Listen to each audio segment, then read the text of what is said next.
Delhi university और JNU सहित देश के तमाम जो बड़े संस्थान हैं उसमें जो लोग अगले सत्र में एडमिशन लेना चाहते हैं तो उनके दाखिले को लेके एक खबर है, खबर नहीं बेसिकली इसको हम कह सकते हैं कि जानकारी है जिसके बारे में आप सबको जानना होगा। और इस बारे में इस जानकारी को देने के लिए हमारे साथ है प्रोफेसर राजकुमार जी। हाँ सर, जो नई व्यवस्था एक बदली है एडमिशन को लेके, क्या है? देखिए, अभी तक जो एडमिशन हो रहा था वो 12th के जो आपके मार्क्स थे उनके बेसिस पे एडमिशन होता था, एक मेरिट लिस्ट बनती थी। और हम जानते हैं कि खासतौर पे दिल्ली यूनिवर्सिटी जैसी जगह में पूरे देश के छात्र आते हैं और बहुत ज़बरदस्त मारामारी होती थी। तो उस व्यवस्था से इतर अब एक प्रवेश परीक्षा का इस बार प्रावधान किया जा रहा है। ऑलरेडी यूजीसी ने और दिल्ली यूनिवर्सिटी ने और देश के तमाम सेंट्रल यूनिवर्सिटीज़ जो हैं, इस समय 45 सेंट्रल यूनिवर्सिटीज़ हैं, उन सभी के लिए एक कंबाइंड एंट्रेंस टेस्ट होने वाला है। जुलाई 2nd वीक में या 1st वीक में ये एग्ज़ाम होगा। मैं समझता हूँ कि इससे जैसे कि ये एग्ज़ाम 13 लैंग्वेजेस में होने वाला है जी। देश की जो बड़ी 13 लैंग्वेजेस हैं उनके अंदर ये एग्ज़ाम होगा और लगभग 600 शहरों के अंदर ये एग्ज़ाम होगा जी। मतलब इसके एंट्रेंस सेंटर्स जो हैं वो 600 शहर के अंदर रहेंगे और विदेशों में कुछ सेंटर्स के रहने वाले हैं, शायद 12-13 सेंटर्स इसमें विदेशों में रहेंगे। तो पहली चीज़ तो यही नज़र आती है कि इससे एक्सेस थोड़ा ज़्यादा हो जाएगा। बच्चों को यहाँ पे आने की जरूरत नहीं पड़ेगी, वहीं से आप अपना जो भीड़ हो जाती थी कि आप चलिए कुछ दिन से ऑनलाइन रजिस्ट्रेशन हो रहा था, उससे भी थोड़ा सुविधा हुई थी। लेकिन ये एक बड़ी खबर है मेरे हिसाब से, ये एक बड़ी जानकारी है जिससे अभी इन्होंने शायद 40% का मिनिमम क्राइटेरिया रखा है कि जो बच्चा 12th में 40% मार्क्स लेके आता है वो भी सेंट्रेंस एग्जाम में बैठ के अपने आप को किसी भी यूनिवर्सिटी में, चाहे वो दिल्ली यूनिवर्सिटी है, दिल्ली यूनिवर्सिटी में हम जानते हैं कि लगभग 1 लाख विद्यार्थी एडमिट किए जाते हैं फर्स्ट ईयर के अंदर, या जेएनयू है या बीएचयू है या हैदराबाद सेंट्रल यूनिवर्सिटी है। देश की जितनी भी 45 बड़ी सेंट्रल यूनिवर्सिटीज हैं, और सिर्फ ये 45 सेंट्रल यूनिवर्सिटीज ही नहीं बल्कि बहुत बड़ी संख्या में हमारे पास लगभग 550 के आसपास दूसरी यूनिवर्सिटीज में, जो स्टेट यूनिवर्सिटी जिनको कहा जाता है, उनमें से भी मैं समझता हूँ कि एक बड़ी संख्या में आपका एंट्रेंस एग्जाम का जो स्कोर है उसके आधार पर एडमिशन हो जाए। तो सर, पहले जो एक कट ऑफ की मारामारी होती थी और माना जाता था कि 90% से इवन कि 95% से जो बच्चा कम लेके आता है वो बेकार है, ये एक मोटा मोटी बन गया था। अगर उसको बड़े यूनिवर्सिटी में दाखिला लेना है तो उनके लिए कितनी राहत? देखिए कि अभी जैसे मैं अपने यहीं की बात बताता हूँ कि हमने लास्ट टाइम पे 98% पॉलिटिकल साइंस में एडमिशन लिया जाए जी।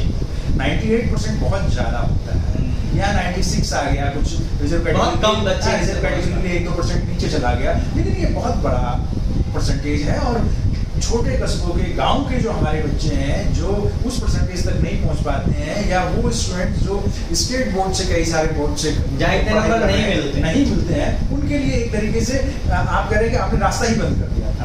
अब कम से कम वो रास्ता खुला है। मुझे लगता है ये देश के विभिन्न क्षेत्रों से, देश के विभिन्न समुदाय के सभी छात्रों को इसमें प्रवेश लेने का अवसर, दरवाजा खुला है। देखिए, मैं ये नहीं कहता कि बहुत आसान होगा, क्योंकि कंपटीशन अभी भी लगभग उसी तरह का है, लेकिन हाँ, जो बच्चा पढ़ के 98% लेके आता है उससे ज्यादा मार्क्स लेके आएगा ऑब्वियसली। लेकिन फिर भी अब आप 60% वाले को, 70% वाले को या 40% वाले को बैठने का अवसर तो दे रहे हैं, चांस है, वो भी कर सकता है। वो छट जाता है। अच्छा सर, एंट्रेंस की जब बात आती है तो डर हो जाता है जो छोटे शहरों के लोग हैं कि अरे एंट्रेंस में कैसे होगा, फिर ठीक होगा, तो उनके लिए क्या कोई डरने की बात है? या फिर देखिए, अब जैसे इन्होंने स्कीम, जो पेपर का स्कीम है एंट्रेंस प्रोग्राम, इसमें लगभग 3 हिस्से इस पेपर के हैं। एक तो आपको कोई लैंग्वेज लेनी है, ये लैंग्वेज में आपको जो भी आपको कंफर्टेबल है जिस लैंग्वेज में, उस लैंग्वेज को ले सकते हैं। दूसरा बड़ा पोर्शन इसके अंदर है जिसमें आपको अपने पसंद के 6 सब्जेक्ट्स चूज करना है। सपोज आपने हिस्ट्री पढ़ा है, पॉलिटिकल साइंस पढ़ा है, ज्योग्राफी पढ़ा है, या जो भी आपके सब्जेक्ट्स हैं, या फिजिक्स, केमिस्ट्री, कोई भी सब्जेक्ट है, 6 सब्जेक्ट्स आप चूज करेंगे और उसमें से आपको थोड़े क्वेश्चंस पूछे जाएंगे, शायद 15 या 20 क्वेश्चन एक सब्जेक्ट से पूछे जाएंगे। उसके बाद एक जनरल नॉलेज का भी, आपका जनरल एप्टीट्यूड का, जनरल अवेयरनेस का भी एक टेस्ट होगा। तो ये 3 टेस्ट होने वाले हैं इस तरीके से, जो कि 8 घंटे का लगभग एंट्रेंस एग्जाम होने वाला है। 8 घंटे का लगभग एंट्रेंस पूरे दिन का एग्जाम, पूरे दिन का ये एग्जाम होगा भी।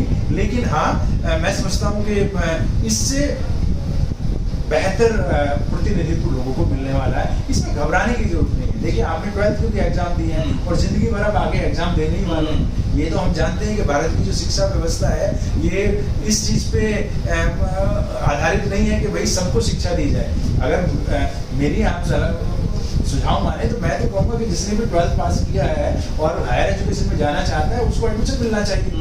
लेकिन हमारे पास क्योंकि सीट्स बहुत कम है, लिमिटेड है, तो हमने कट ऑफ का सिस्टम बनाया, हमने अब एंट्रेंस का कर लिया। तो ये बेसिकली प्रोसेस ऑफ सिलेक्शन नहीं है, प्रोसेस ऑफ एलिमिनेशन है। इसमें सरकारों की और इसमें व्यवस्था की बहुत बड़ी कमी छुपी हुई है, उसी से मार काटती है, उसी से बहुत ज्यादा विरोध है। अच्छा सर, कुछ टिप्स आप देना चाहें जो गाँव के बच्चे हैं, जो गरीब बच्चे हैं, उनके लिए जिन्होंने बड़ी यूनिवर्सिटी नहीं देखी है पर सपना देखते हैं कि DU जाना है, क्या ध्यान देना चाहिए? देखिए ये किस तरीके से तैयारी करें? ये बहुत जरूरी है कि हम अगर जीवन में अपने लिए, अपने परिवार के लिए, अपने आसपास, अपने समाज के लिए, अपने देश के लिए कुछ करना चाहते हैं तो हमें अच्छी शिक्षा लेनी चाहिए। और अच्छी शिक्षा का एक आधार ये हो सकता है कि अच्छी संस्थाओं में हमें जाना चाहिए, अच्छी शिक्षण संस्थाओं में जाना चाहिए। इसलिए बाबा साहब तो छोटे से जगह से कोलंबिया तक जाते हैं और पूरे देश दुनिया के अंदर जाते हैं। तो एक व्यक्ति अच्छी शिक्षा लेकर कितनी बड़ी सामाजिक भूमिका निभा सकता है, ये बहुत सारे उदाहरण हमारे सामने हैं। मेहनत तो हमें करनी ही है, वो चाहे मार्क्स के बेसिस पे हो या हमें एंट्रेंस के बेसिस पे हो। लेकिन अब आप कर सकते हैं, कोई भी गांव का छात्र है, वो छोटे कस्बे का छात्र है, छोटे शहर का छात्र है, वो छात्र छात्राएं हमारी बड़े विश्वविद्यालयों में आ सकती हैं। और आप जानते हैं कि अगर आप अच्छे बड़े शहरों में आके पढ़ाई करते हैं तो फिर आपका दृष्टिकोण भी, आपका एक्सपोजर भी बड़ा हो जाता है, आपकी जानकारियां बहुत बड़ी हो जाती हैं। इसमें घबराने की बिल्कुल जरूरत नहीं है। मैं कहूँगा कि जो सेंट्रल यूनिवर्सिटीज एंट्रेंस टेस्ट होने वाला है उसकी वेबसाइट को आप देखिए, उसको ठीक से पढ़िए, आधा घंटा उस पूरे के पूरे जानकारी को लीजिए। CUCT करके आप लेंगे तो उसमें वेबसाइट आपको नजर आ जाएगा सामने।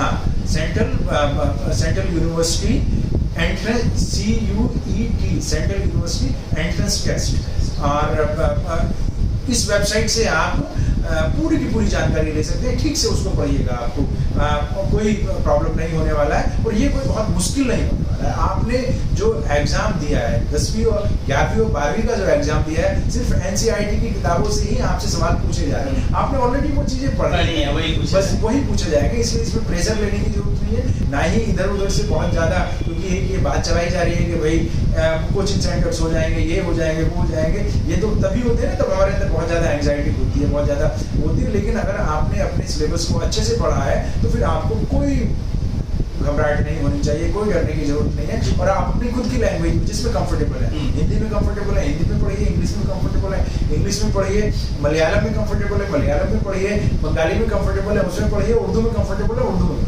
और ये एग्जाम में 13 लैंग्वेजेस में होने वाला है, तो मेरे हिसाब से कोई प्रॉब्लम नहीं है। ये अवसर है जिसका हमें इस्तेमाल करना चाहिए। एक बार अगर आप दिल्ली आते हैं, एक बार अगर बॉम्बे जाते हैं, कलकत्ता जाते हैं, किसी बड़े शहर में जहाँ कहीं भी जाते हैं, यूनिवर्सिटी में जाते हैं, तो सब कुछ बदल जाता है, आपकी दुनिया बदल जाती है। Thank you sir.